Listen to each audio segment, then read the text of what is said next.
చూస్ country delight, live better. ఇప్పుడే country delight app ని download చేసుకోండి.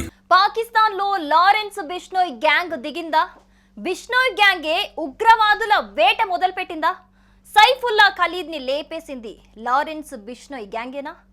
ఇటీవలే పాక్ ఉగ్రవాది హఫీజ్ సయ్యద్ కి బిష్నోయ్ గ్యాంగ్ పేరుతో వార్నింగ్. అందులో భాగంగానే సైఫుల్లా ఖలీద్ ని లేపేసినట్టు ప్రచారం.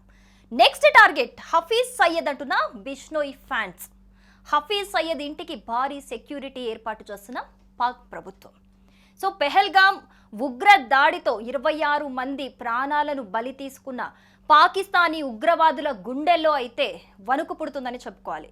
ఎందుకు అంటే ఆపరేషన్ సింధూర్ తర్వాత భారత్ తీసుకుంటున్న చర్యలకి ఎలాగో తెలిసిందే పాకిస్తాన్ గుండెల్లో వణుకు పుడుతుందని మీరు అనుకుంటున్నారేమో. దానికి కాదు, ఇప్పుడు పాకిస్తాన్ ఉగ్రవాదుల గుండెల్లో వణుకు పుట్టడానికి మెయిన్ రీజన్ లారెన్స్ బిష్నోయ్ అని మనం మాట్లాడుకోవచ్చు. ఎందుకంటే ఆపరేషన్ సింధూర్ తర్వాత అంటే పెహల్గామ్ ఉగ్ర దాడి తర్వాత హఫీజ్ కొన్ని దుర్భాషలాడుతూ మోడీకి సంబంధించి సింధు జలాలకి సంబంధించి ఒక వార్నింగ్ మెసేజ్ ఇస్తూ ఒక వార్నింగ్ ఇచ్చినట్టుగా మనం ఒక వీడియో క్లిప్ చూసాము. దానికి కౌంటర్ ఇస్తూ కూడా లారెన్స్ బిష్నోయ్ ఒక ట్వీట్ చేశారు. అప్పుడు అది ఎంత వైరల్గా మారిందో మనందరికీ తెలిసిందే.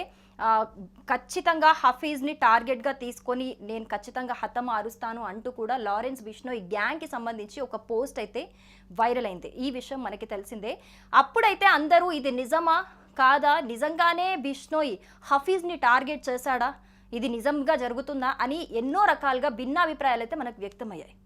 కానీ ఇప్పుడు అది నిజమే అన్న కోణంలో అయితే కొన్ని సంఘటనలు జరుగుతున్నాయి. అవి ఏంటంటే పాకిస్తానీ ఉగ్రవాదులు ఒక్కొక్కరిగా హతమవుతున్నారు. రీసెంట్గా దీనికి సంబంధించి మనం సైఫుల్లా గురించి మాట్లాడుకోవాలి. సైఫుల్లా ఎవరు అని అంటే, ఫస్ట్ సైఫుల్లా ఎవరు తెలియాలంటే మనకి అమీన్ హంజా అనే అతను తెలియాలి. అతను ఎవరు అని అంటే మరి లష్కరే తోయిబాకి సహ వ్యవస్థాపకుడు.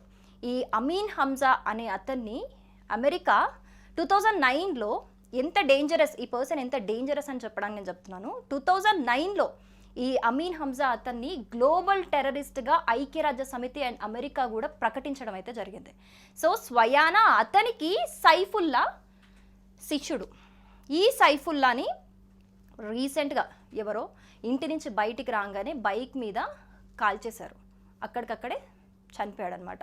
So spot dead. బట్ ఎవరు చంపేశారు? స్థానికులు ఈ పనిచేశారా, లేకపోతే నిజంగా పాకిస్తానీ ఉగ్రవాదులను మరి బిష్నోయ్ టార్గెట్ చేసినట్టు మనందరికి తెలిసిందే కదా. మరి బిష్నోయ్ నిజంగా ఈ పనికి పూనుకున్నాడా అని చెప్పి భిన్న అభిప్రాయాలు అయితే వ్యక్తమవుతున్నాయి. ఇంకొక సైడ్ లేకపోతే భారత్ ఏదైనా స్పెషల్ ఆపరేషన్ ఏదైనా చేపట్టిందా అనే కోణంలో కూడా భిన్న అభిప్రాయాలు అయితే వ్యక్తమవుతున్నాయి. సో సైఫుల్లా అయితే రీసెంట్గా హతమయ్యాడు. సో సైఫుల్లా అమీన్ హంజాకి శిష్యుడు. సో అమీన్ హంజా కూడా రీసెంట్గా కాల్పులు జరిపారు అమీన్ హంజా మీద కూడా. ఇప్పుడు ఆయన కూడా ఆసుపత్రిలో చావు బతుకుల మధ్య కొట్టుమిట్టాడుతున్నాడు.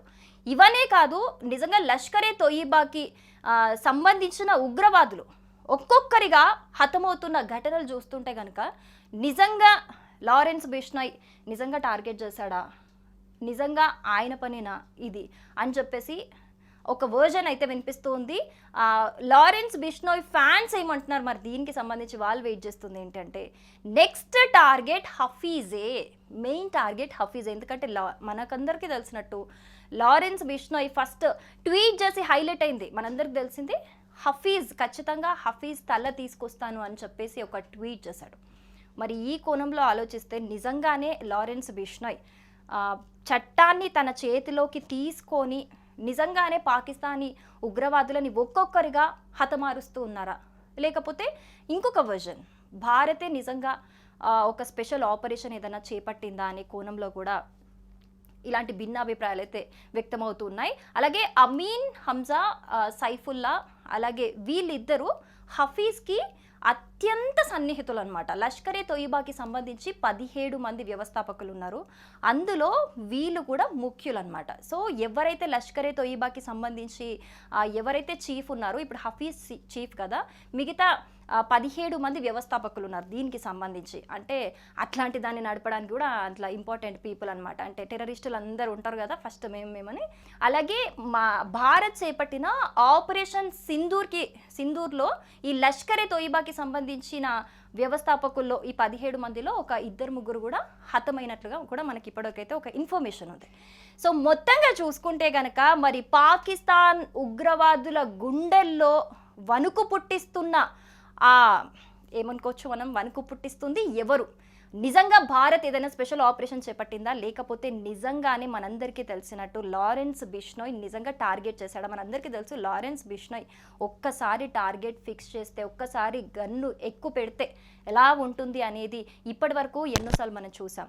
సో మరి ఈ నేపథ్యంలోనే నెక్స్ట్ టార్గెట్ నిజంగానే హఫీజ్ని ఖచ్చితంగా చట్టాన్ని తన చేతిలోకి తీసుకొని లారెన్స్ బిష్నోయ్ హతమారుస్తాడా? అది నిజమేనా? సో లారెన్స్ బిష్నోయ్ నిజంగా చేస్తున్న పని, ఒకవేళ సరే లారెన్స్ బిష్నోయ్ చేశాడు అనుకుందాం, చేస్తున్నాడు అని కూడా అనుకుందాం. ఒకవేళ లారెన్స్ బిష్నోయ్ ఈ పని చేస్తే, అంటే చట్టాన్ని తన చేతిలోకి తీసుకుంటే అది మంచిదేనా, అది కరెక్టేనా కాదా, అసలు మీరేమనుకుంటున్నారు అనేది కమెంట్ సెక్షన్లో మాకు తెలియజేయండి. సుమన్ టీవీలో మీ పర్సనల్ అండ్ బిజినెస్ ప్రమోషన్స్ కోసం కింది నెంబర్కి కాంటాక్ట్ చేయండి.